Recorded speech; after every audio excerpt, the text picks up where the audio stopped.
Let's call this meeting to order.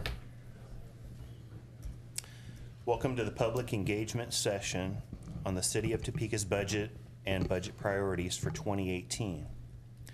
Tonight is a continuation of your involvement in the city's budget. This year, we have hosted a budget open house and solicited your input through a variety of online tools, including Facebook, Twitter, and Nextdoor. The mayor and the council has adopted 6 budget priorities for 2018. Number 1 being to invest in infrastructure. 2, continue a commitment to public safety. 3, continue a commitment to developing our neighborhoods. 4, strategic investment in quality of life. 5, improve fiscal sustainability. And 6, to improve performance and cost effectiveness. The interim city manager and the budget manager will provide some opening comments. But this session is designed for us, the governing body, to hear from you, the public, on what your budget priorities are for 2018 and beyond. So, Mr. Interim City Manager. Deputy Mayor, thank you. Good evening, everyone. Thank you for those opening comments. Want to welcome everybody this evening. As the Deputy Mayor stated, this is a chance for us to gain public input as we work towards a presentation of the 2018 operating budget to the City Council beginning this weekend. I might note that this meeting was originally scheduled for last week, but due to the possibility of severe weather that evening, we decided to reschedule it. Rather safe than sorry. And so because of that, a number of council weren't able to, they had it on their schedules last week, but because we rescheduled, a number of council members were not able to attend this evening, as well as some staff. So the rescheduling has caused a little bit of havoc in people being able to attend, but we're appreciative of council and staff that are here this evening. As the Deputy Mayor noted, this is sort of the culmination of a number of months, really, of public input, all the way from online feedback through polls and Twitter and Facebook to a pop-up event that took place in Noto, where we literally went out and accosted people on the street and said, what's your opinion of this? What's your budget priority opinion for the upcoming year? Very successful event.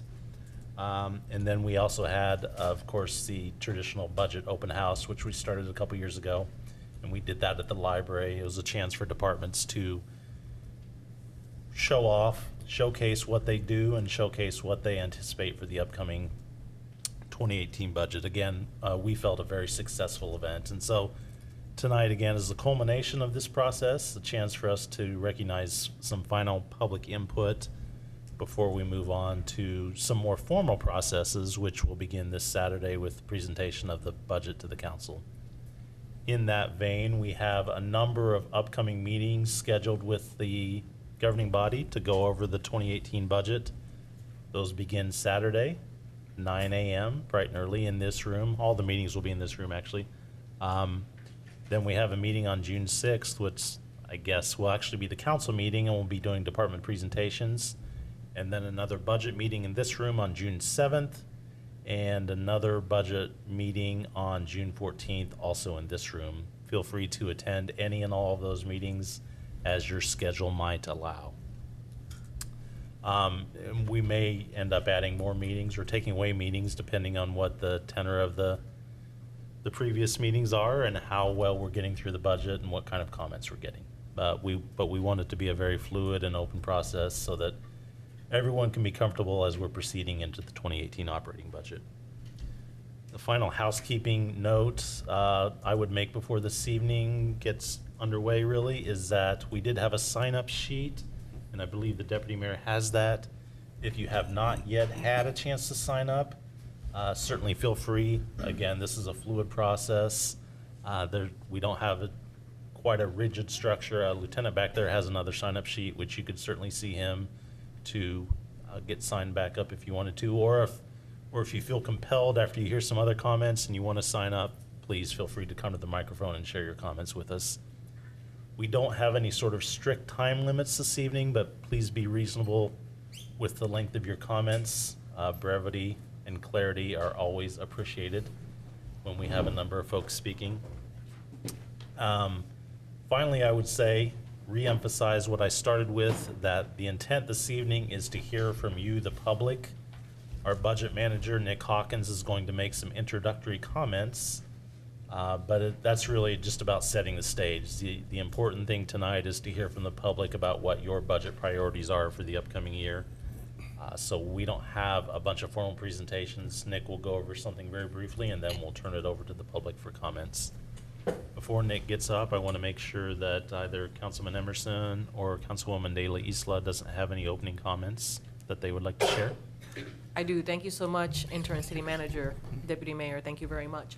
Just wanted to let everybody know, as outlined, this was supposed to be last Wednesday, so I had committed my time to then. I do have an appointment that I have bumped up, so I will be leaving a little bit early. Wanted to make sure that I was still here and was able to listen to the comments of our constituents. Let's go. All right. Been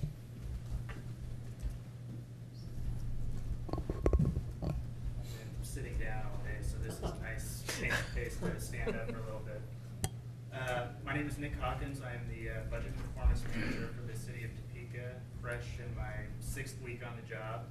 I have it on good authority that there's some folks out in Indiana who are watching this online right now, and hopefully some other folks who are watching here in Topeka.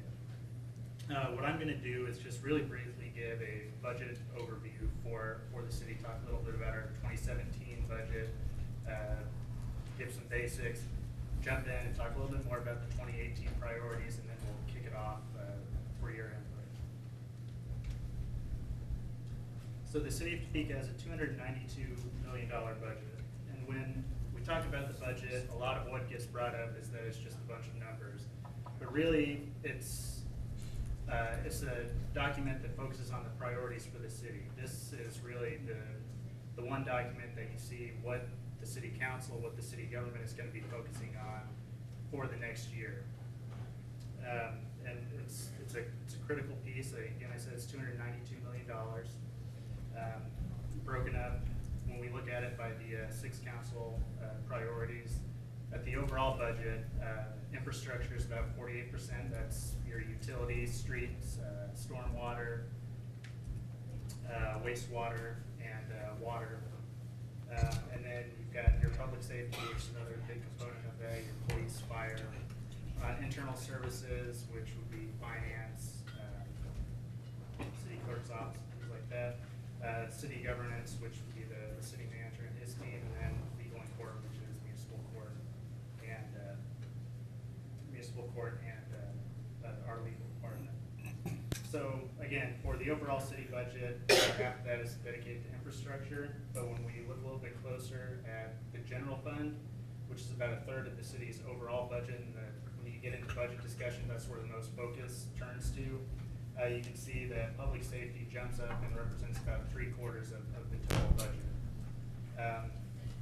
The general fund itself, again, is probably the most flexible spending account that the city has. It can be used for any general governmental purpose. And it is about a third of the total overall budget, which is pretty typical for most cities that you'll see. One thing I want to highlight about the general fund, as of the end of 2016, we had a fund balance of over 20%, which is a remarkable goal and something that I know this council and the governing body, the city manager, and the finance team have focused a lot of effort on in terms of really building that up. This is having a fund balance of really 50% or more means that you've got reserves in hand for about 2 months. So if a disaster were to happen, huge storm, tornado, anything like that, you would have you would be able to continue the operations of the city at a fairly normal pace while you're trying to get everything back in order. And it's I believe maybe not even 5 years ago this was a negative number. So the council's made a number of difficult decisions to really improve the fiscal sustainability of the city, and this is a real good indicator of how far and how well the city is doing currently. In addition to the general fund, the city has about 30 other different funding sources.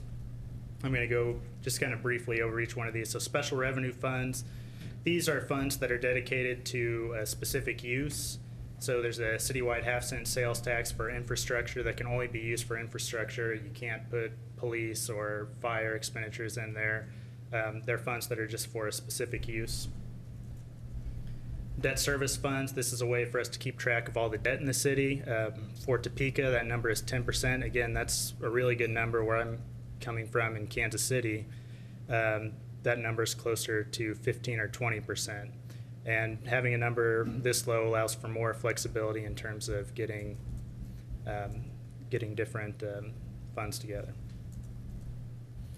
Enterprise funds, these are funds that operate like businesses. So for Topeka, that is our parking fund and our utilities, so wastewater, water, and stormwater.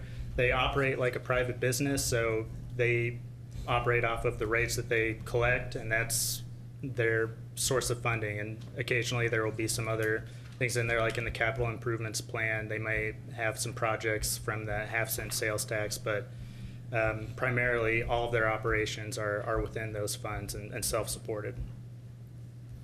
Internal service funds, these are really kind of non-budgeted funds. They come from like our facilities and our fleet. They get their money from departments. Departments are the primary users of those, and they pay into each of those funds for those services. And then our capital project funds, which are used to account for different things in our capital improvements plan. So when we look at the 2018 budget, which we are finalizing tonight, even as we speak, some of the assumptions that we use, we have pretty slow revenue growth in the city. So sales tax is ticking up a little bit. Property tax, there's some minor adjustments that we're anticipating for next year. But really, when we talk about the budget, revenues are going about like this, and expenditures are going like this. So every year it becomes a challenge to try and fit all of the expenditures within the constrained revenue sources that we have. And some of those expenditures, employee costs, healthcare is always a big driver in the budget. Deferred maintenance, which we'll talk about, infrastructure, that'll be a huge focus of the 2018 budget. Investing in streets, trying to build up the city's street programs and other things like that. Those are costs that are there every year, and it's almost like you can't invest enough in it. And in order to get to that, we've had a number of targeted expenditure reductions and enhancements in order to get some extra funding in there for street resurfacing. So the 2018 budget priorities, which Deputy Mayor Cohen outlined, infrastructure, public safety, neighborhoods, quality of life, fiscal sustainability, and performance and cost effectiveness. And those are ones that the council adopted just in April, and I don't think there have been too many changes to those over the last couple of years, but the first two that you'll see in the 2018 budget, infrastructure and public safety, will be highlighted. And also, as interim city manager Gerber pointed out, we'll have 3 budget workshops. The first one being this Saturday, which will focus on the general fund and go over more specific details about where we're at from a revenue and expenditure perspective. And then our next meeting, council meeting on the 6th, we'll do department presentations. The following night, we'll focus on our utilities and our parking funds, also our healthcare fund, and then the week after will be any kind of cleanup, any amendments to the budget, and we'll get working on that. The next formal budget hearing for the public will be in August, and we have that tentatively scheduled for August 8th. That'll be another chance for you to come up before the city council votes on the budget, and you can give your input into that. The only other thing I'll mention is that this week we are, again, finalizing the budget, and so you'll see probably on Thursday that a social media blast go out, and you'll have the budget document, and you'll have some time to review it before Saturday. So with that, I will hand it back over to the deputy mayor to open things up.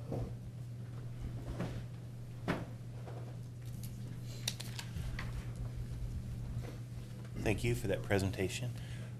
Was there anything else that you'd like to add before we go to public comment? Councilman Emerson? Okay. The first name on the list is Joe Ledbetter.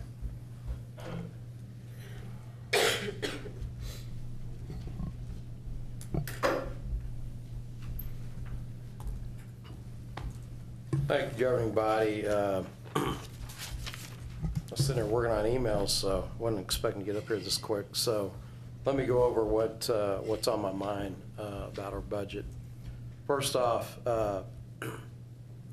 as any conservative that's fiscally conservative, I do not want tax hikes, period. And I actually believe there's no reason for it. The second thing I want to say on the record is I tend to not talk about the parts of the city government or any government that are working well. There's really no need to. If they're working well, I don't need to add to it. So I'm very pleased with the police department. I've been pleased with them for the last several years since Chief Brown was here. I consider them a thin blue line that's keeping us from chaos and worse. And so I very much support them. But I want to talk about problem areas. So I think it's a more efficient use of time to talk about problem areas. And the two main problem areas I've seen in the city over the last couple of years, actually the last year especially, is streets, and the other problem area that I see as a citizen is code enforcement. So the first thing I want to say is the way that you get better results out of government is to increase productivity. That's what we do in the private sector. It is not a foreign word. It's the very first word I gave to the last city manager. When I first met him, he called me. He said, "I'd like to meet you." I said, "Okay, I'll come up." And I said, "There's a word I need you to understand about your city staff. You've got to get productivity out of your city staff." And so I just left him with that. I said, "You're the manager. You're going to have to reorganize. You're going to have to fire. You're going to have to do what you got to do. But we've got to have productive workers." Now, let me tell you what I'm talking about. When I see productivity, I see streets getting repaired quickly. Citizens, as a rule, should not have to call in. They should be getting done. They should be getting recorded by city engineers, city people. We have plenty of city engineers. I was just checking the number we've got. These people are driving around all the time, just like citizens are. There's no reason they can't report these problems. There's no reason that code enforcement can't turn in problems when they see them next door to a house they're visiting. That's called productivity. You don't have to make 4 and 5 trips to the same block. You just write it all up. If it's that bad, and you know what bad is because it's bad, you see it. If you're a code enforcement person, you just write the whole thing up. You get it done. That starts a process towards getting things fixed. Same thing with streets. I would like to see better warranties on our street work that we give to private contractors. And I think that needs to be dealt with. I've talked about it before, but I haven't seen any action. So I'd like to see better warranties. I want to see quick, fast timelines on getting work done. I don't want somebody bidding so much work that they can't get it done. At the same time, I'm not opposed to having a larger contractor bid a whole street like California from 29th to 37th, just get it all done. Get it all done in 1 year instead of this constant opening and closing of roads, disrupting neighborhoods, disrupting the flow of commercial traffic. And by the way, that commercial traffic pays the salaries of our city employees through sales tax, property tax. You shut streets off long enough, and I guarantee you, the stores close, those commercial properties become worth less, and you're losing out on sales tax. Plus that multiplier effect, which I won't go into that. But I do believe that when we come to efficiencies, I saw that listed on the goals, productivity should not be a foreign word when we're negotiating contracts with our unions, when we're talking to our employees, when we're putting GPS on their vehicles and saying, "Hey, we want to know where you're at. I want to know if you're hiding out in a park," like I saw the other day. 3 public works vehicles down at Betty Phillips Park. The city doesn't own the parks anymore. So there's no reason for them to be there. But, you know, the point I'm making is, I'm not saying that happens every day, but GPS can track that. And it should be, you should know where your employees are and what they're working on at all times. And I don't think that what I'm proposing is difficult or costly. I think a lot of other cities do it. I was told the Unified Government of Kansas City has done it for years. There's other cities in Johnson County that have done it with all their vehicles for years. This is not rocket science. This is very simple processes. Now, what makes this capital city different is we have union contracts. We've got 7 bargaining units. So when I go to hire a manager or whoever that is, I expect them to be able to negotiate and negotiate very firmly for the city. I'm reminded of a book I read years ago, because I like to read. It was by Lee Iacocca. So this is a guy in the private sector. And his company had gone bankrupt, and he was struggling. They're going to close it up. And he went to his unions. He said, you know, he went to his creditors, he went to everybody. He went to his union, he said, look, this was a number of years ago, so keep it in perspective. He said, I've got lots of jobs at 17 bucks an hour. We can keep this company open, and every one of you is going to have a job. I got 0 at 20 bucks. 0. We're closing. So the point I'm making is, although you are not in the private sector, those same principles work. And we need to be very accountable with our tax dollars. I am very concerned that in out years coming up, we're going to get labor costs so high that the citizens of this town will not be able to afford it.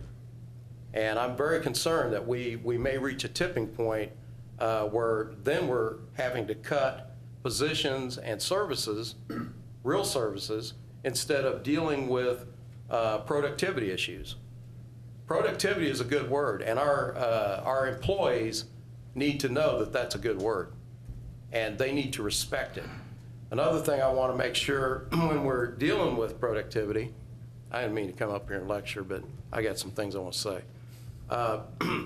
When the citizens come before you, and it doesn't have to be just me, it doesn't have to be in this kind of a setting, they have given of their time. And just like our NIA officers, they've given a lot of their time, and some of them are pretty damn smart people, if you'd sit down and actually talk to them. And they're very wise. I'm not saying all of them, but I guarantee you, you go over to Highcrest, and these people were not born yesterday, and they are sharp. And they keep me sharp, because, you know, if I wasn't sharp, they wouldn't want me. And, I mean, I'm just telling you what they tell me. So I believe in productivity. I believe in getting things done. Now, I don't believe that anything's impossible.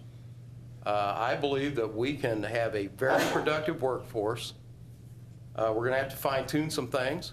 Our department heads are going to have to realize that whoever the manager is, he's watching them, and he's expecting high results and not a lot of complaints. And he should not have to get the call-ins from citizens complaining about this property and that property. That should have already been dealt with.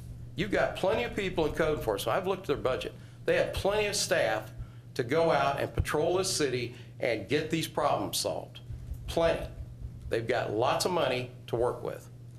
But if they write the reports up wrong, if they write them up repeatedly wrong, if people either aren't accepting training or aren't understanding training, you know, hey, this is not job welfare.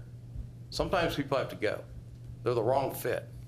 And I believe that code enforcement is affecting at least a third to a half of this city very impactfully. That means there's some neighborhoods that are wealthy enough that they'll never see a slumlord invade their neighborhood like a swarm of locusts, stripping everything of value. They'll never see it. But there's other neighborhoods where the houses are maybe around 100,000 or less. These clowns come in and they pick up a property at an auction, and they absolutely destroy the value of a whole neighborhood because they put meth heads in these properties. They put, I don't know, hillbillies from some other county. I don't know where they get some of these people, but they absolutely destroy the property values of these neighborhoods. And I don't think it's been taken seriously. You live next to one of these people, and you will have a fit. You will not want to live in the city of Topeka if you had to put up with it, if you had to endure it. So these are very important problems that have to be fixed, and they can be fixed. These are not difficult. You can realign your service. You can realign the way the courts are handing out too many continuances. You can have media messages going out saying, look, we're going to clean this city up.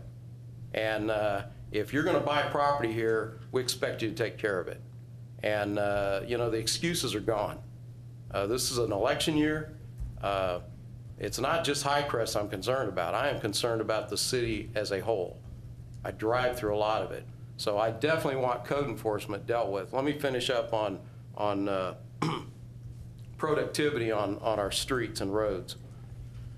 I looked at contracts that were let on California after I was concerned about the way a project was shifted over there without going back to the public. I'm not going to reiterate that. I've already made that very public. I made that complaint very public for a good reason, because it needed to be made public. It was done in public, and all of these actions need to be done in public with public input. But what bothered me the most was not that process, but that I went in and I started looking at contracts on design. And I found a huge amount of money going for just design work, over 20%. And then I looked at a contract that I had helped lobby with JADO for them to redo 49th Street, and I saw a design contract come in at 9%. And I said, whoa, what's going on here?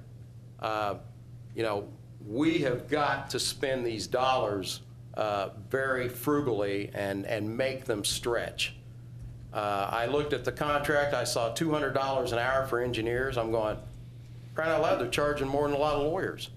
I don't consider that good contract management. I'm not even saying this interim is the one that did it. I'm saying this stuff needs to all be reviewed. We have got to look at our cost, and whether that's design, whether that's engineers.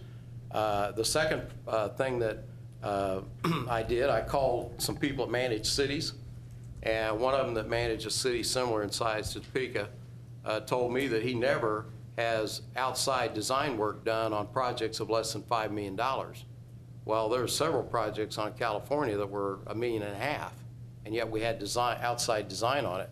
So today, or a few days ago, I asked for how many engineers do we have working for the city.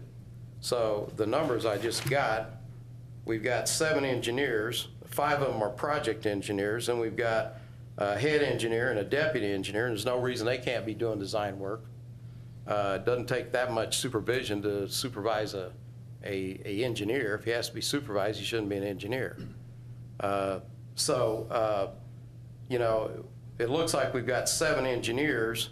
I just want to know that they're doing some of this design work internally so they can justify their costs. It's $1.8 million for the engineers. I've just got the budget. This looks like their numbers for last year. So I want the city to look at that and say, well, do we need to make some adjustments here? Are we doing too much consulting? Are we doing too much design work outside of staff? Or are these staff capable of doing some of this work and saving us some cost? Otherwise, why are they here? So I do believe we've got to invest in infrastructure. I'm a big proponent of infrastructure. I do it with Highcrest. Go drive over there. Fremont Hill is being demolished even as we speak, which is good. This is one of the weirdest streets I've ever seen I've never seen one that weird in Topeka. But anyway, it's now being demolished. I lobbied for that in 2014, so we're finally getting there. So the point I'm making is, could we look at efficiencies in our engineering and how we repair streets, in our contractors? Those are the things I want. And I think I've taken up more than my fair share of time, but I'm sure it was all good, I hope. Thanks. Thank you, Mr. Ledbetter. Next on the list is Clark Trammell.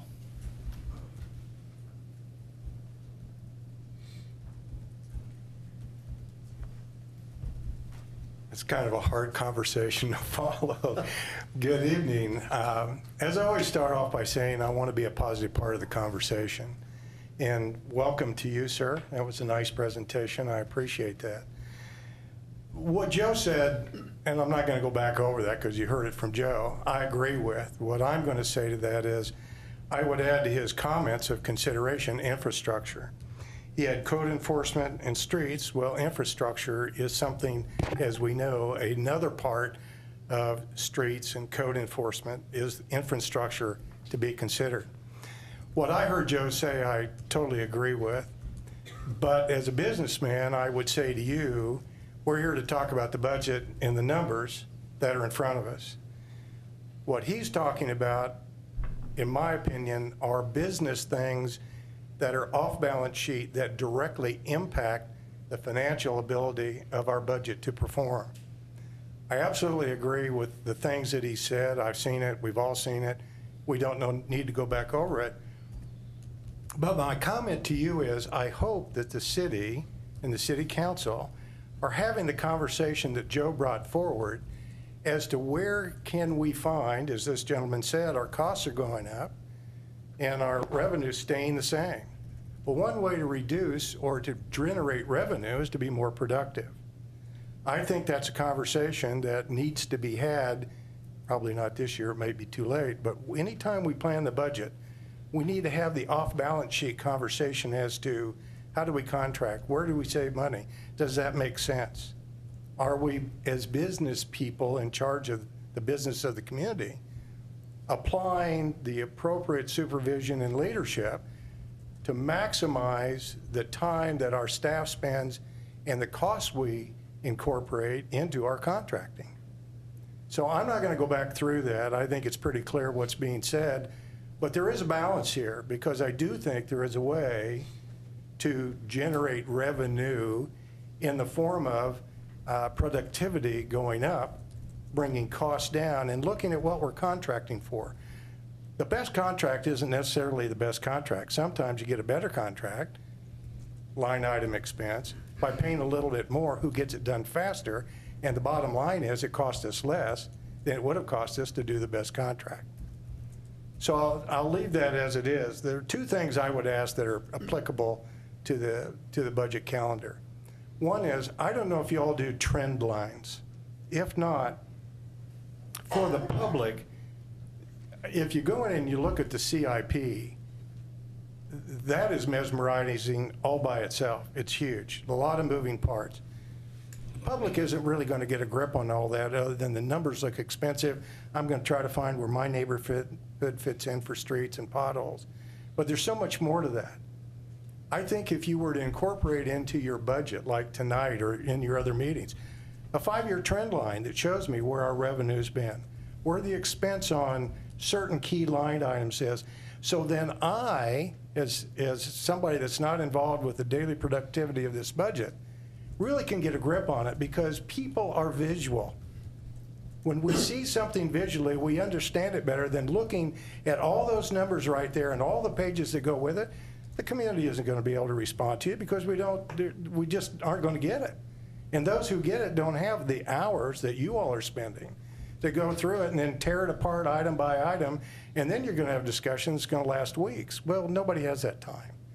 So think about that. The other thing I would suggest, if it isn't there, and I haven't seen it, doesn't mean it's not there, and I would ask, do you have a directory of terminology? So we're all on the same page when you say capital plan and economic development in terms, because you can go through this room and ask everybody, and we're all going to come up with probably a different understanding of what that term means. Whereas if we had a directory, we could read through it that said, here's what these key terms mean, helps me to better understand your budget. Then I'm looking at trend lines, and guess what? All of a sudden, you've educated the public in a way to where we can have an intelligent conversation at some higher level than what's going to happen, because this is just too much. I think you all know that. You've been on the other side of this discussion. I would also say in your budget item, and not knowing what you've done, but I've had the benefit to talk to some of the key people in our community that head up fire and police, et cetera. And I know in our budget, we're limited because we've only got so much money to draw on. But I do know there are key things that we need to fund in both of those budgets that need to be seriously looked at and find a way to bring the dollars forward, because that's the safety of our community that comes under the umbrella of quality of life. Everything that Jeff said, in my opinion as a businessman, the list that Jeff gave are items that fit under the umbrella of quality of life. Then you go into the other subsections and specifics. So wherever you are in your budget, if you're still talking about that, I, for one, would like to see you tune that up a little bit and give these guys as much as you can. I'm not saying you aren't, but find a way to fund a little more because we need it. Thank you all. Thank you, Mr. Trammell. Next in line is Mark Galbraith. Good evening. I live at 1230 College in the Elmhurst neighborhood, and I appreciate this opportunity tonight. I was really pleased to hear that one of your priorities again is neighborhoods. I think that's important and critical, I think, to the well-being of the city. And one of the things I wanted to recommend to you is that you'll continue to support code compliance. We've made a lot of progress, I think, in code compliance over the last few years. I think our staff is doing a good job, even a really good job, regarding code compliance. And the changes you've made in the code and the funding you've made available, the new funding, is a very good thing. But I think we have a huge backlog there. And so I'm hoping that if you can provide additional funding for code compliance. I know you're not going to do that unless the department's asking for it and the city manager approves it. And I'm not certain if they're coming forward with a request for new funding, but I think we could make an argument for it. There is, to repeat myself, a huge backlog of properties that need to be addressed, and I think they probably can't do that without more staff and more equipment and all of that, and that, of course, means additional funding. So I hope they come forward with a request for more funding and that you'll agree to provide that. I also, though, wanted to encourage you to take up sort of the charge that the Capital Journal offered in their editorial today, which is a recognition that our older central neighborhoods in Topeka are a real asset, and they're the kind of neighborhoods that they offer the kind of housing that millennials are looking for these days, and that we should be promoting that asset to millennials and really taking advantage of what we have to offer in those older homes that offer real value in terms of dollar, but also quality of the work in those homes and of the uniqueness in those homes. And they point out that that's what younger people, younger families are looking for these days.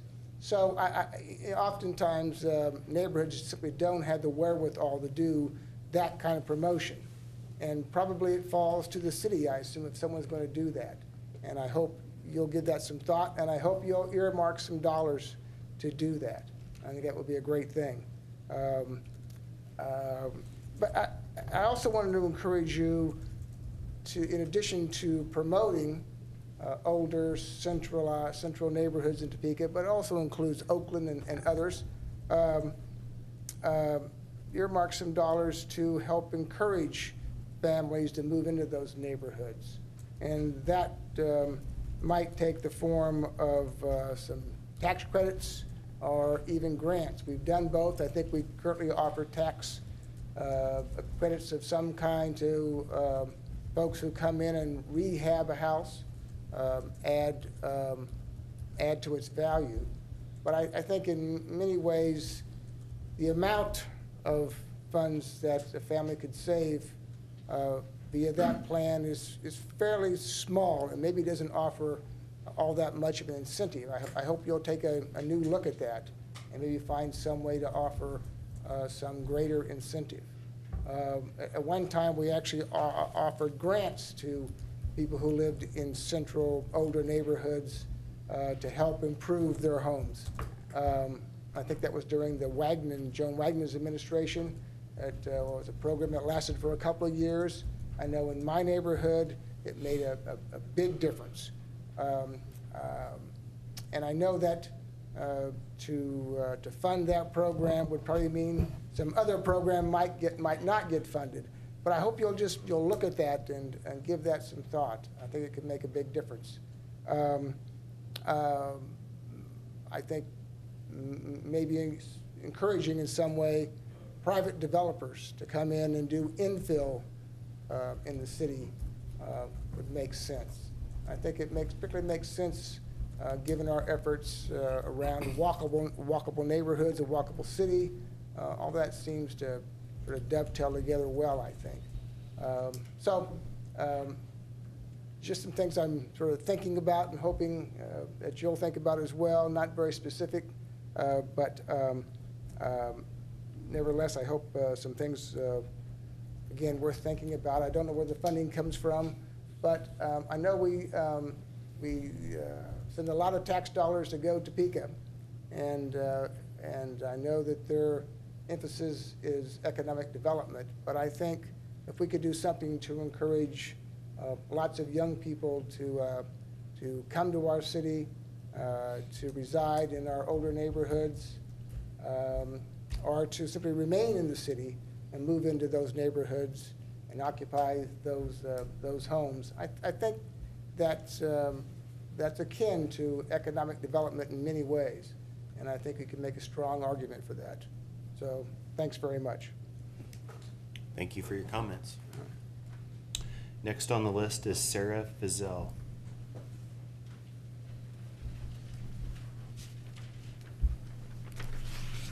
Hi, everybody.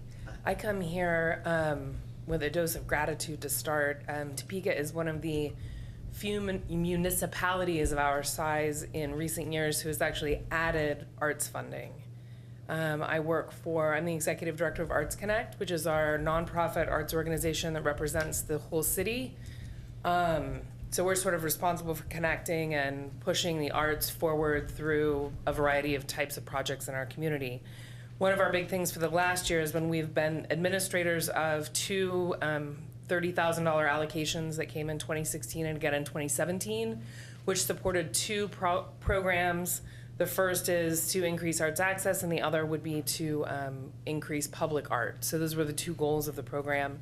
And I just wanted to say how important that funding has been to programs that serve the underserved, that offer opportunities to people who are disadvantaged, who make those who I think are the weakest in our community because of the situations they find themselves in. It makes them be better students. It makes them more likely to graduate from high school. It makes them do all of those things. And at the same time makes our city safer and a place people want to live and a place people want to visit. And as far as productivity and return on investment go, I don't think you can beat it. So I feel like it's really important. I know that it's gotten, has been $30,000 the last 2 years and is currently in the budget at 10. And that's a good thing, but obviously the $30,000 was a really sweet spot as far as the impact we were able to make. And so I appreciate your thoughtfulness, and we appreciate having a council and staff who understand the importance of this in our community. And I'd be happy to answer questions if you have any. You know, it's our art display we put up. It's thrilling. Thank you. Thank you for your comments. That concludes the list of those who have signed up. Are there anybody? If you wouldn't mind telling us your name when you get there.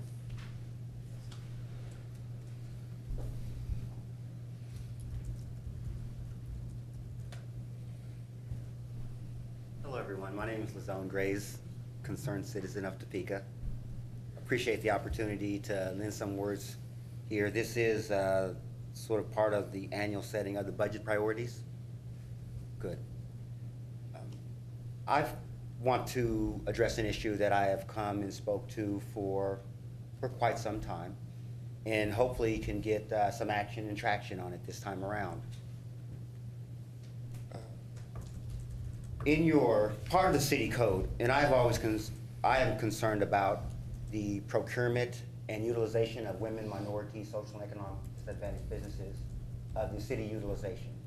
And I've shared over and over again that part of the city code is to, and I'll read it in part, I'm gonna jump down to the very bottom because I think that is sort of important.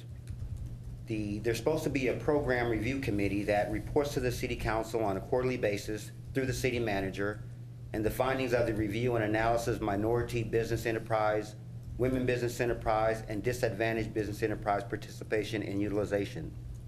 The city council shall consider goals for the city minority business enterprise, women business enterprise, disadvantaged business enterprise utilization in conjunction with setting the budget priorities. One of the first bullet points is that the city council, the committee, program review committee, would establish on an annual basis percentage goals for the utilization of minority, women, and disadvantaged business enterprise participation on city contracts. Goals shall be established upon consideration of the following factors: the number and type of contracts to be awarded, the number and type of minority, women, socioeconomic disadvantaged contractors available, and past results of city minority, women, disadvantaged business utilization. I will leave up here this code for you. And just as a reference point, I'm going to sort of explain why it's important to me that this isn't asking for the city to do anything new. Again, this is something in the code that should be done on an annual basis. I'm hoping that the city council, since we're starting anew and looking towards the future, will do one thing at least, and that's set annual goals. I think that once you set goals, then other things will start kicking into place. But as long as the can is kicked down the road, nothing's gonna be done. And this is the example of what happens when nothing gets done. I, on an annual basis, request the vendor diversity report. I guess the one that you would be reviewing, analyzing, making analysis of, and trying to figure out how to fix the problem. But from January 2016 to December 31st, 2016, out of $100 million, over $100 million of city contracting, and I'm going to use black businesses as my reference point, they received $365,000. January to December of 2015, out of $67 million, they received $90,000. January 1st to December 2014, out of $82 million, they received $89,000. Now, I'm not really into the math of things, and we have not had some type of approved disparity report. But I don't think that anyone in their right mind can say that these numbers are acceptable. But as long as nothing gets done, no conversation is had, and it's not the JADO or the contractor of JADO or the county or anyone else's responsibility. This is written within the city code. And I've come on a consistent basis, probably a decade or more, just trying to get the city to do one thing. Once you start setting goals on the utilization and start receiving the quarterly reports, and then reviewing those quarterly reports so that you can come to a point of what is the right goal that we should be setting here. Out of $100 million, I think people know where I stand on poverty and unemployment of certain classes of people here. Those are safety issues when people cannot get jobs.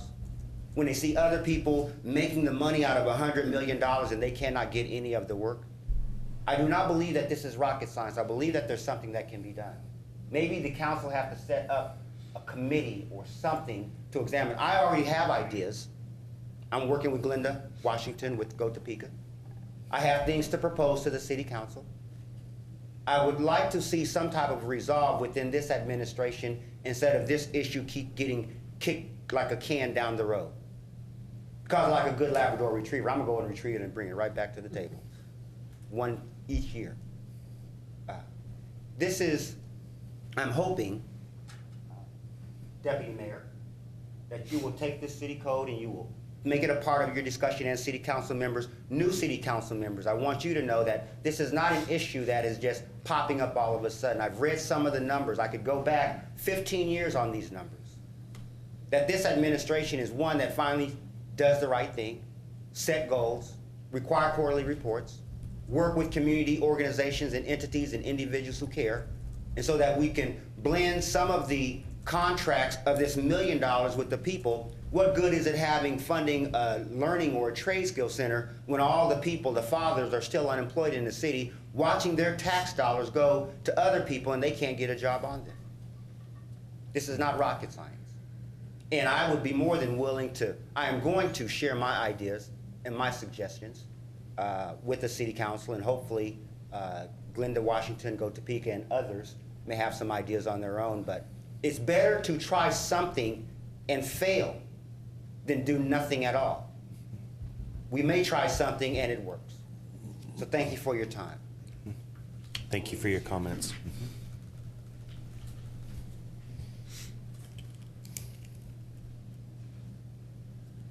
Are there any, is there anybody else? Yeah.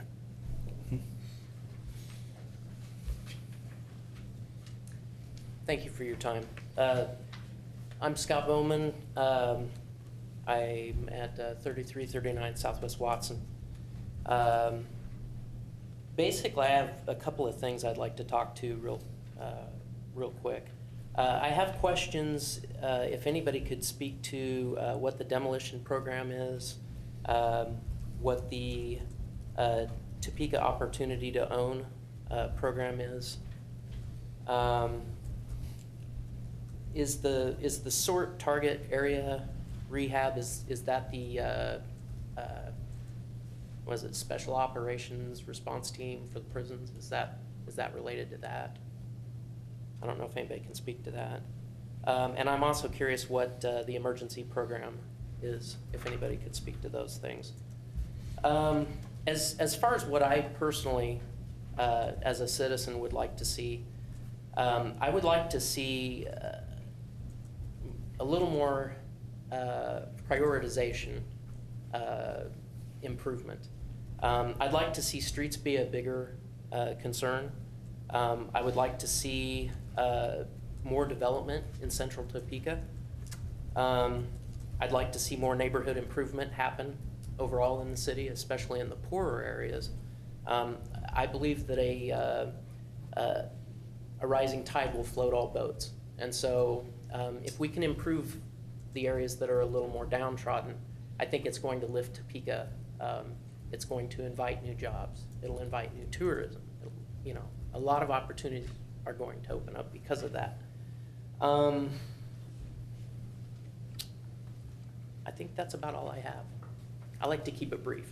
Thank you for your time. Thank you for your comments. Do we have anybody that could reach out to Mr. Bowman and answer his questions?